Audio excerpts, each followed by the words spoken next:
কৃষ্ণ আমি আজি আপোনালোকৰ আগলৈ ৰাতিপুৱা আৰু গধূলি কেনেধৰণে মানুহ ভগৱন্তক চিন্তা কৰে এই বিষয়তেহে আমি দুআষাৰ ক'বলৈ আগবাঢ়িছোঁ। ৰাতিপুৱাটো হ'ল আমাৰ ভগৱন্ত 8টা পোহৰৰ ভিতৰত অষ্টম পোহৰটোকে আমি ৰাতিপুৱা 3টা বজাৰ পৰা 6টালৈকে আমাৰ অষ্টম পোহৰ বুলি কৈছে।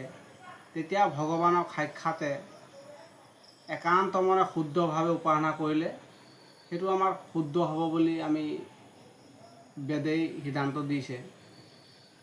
আৰু আমাৰ গধূলি সময়ত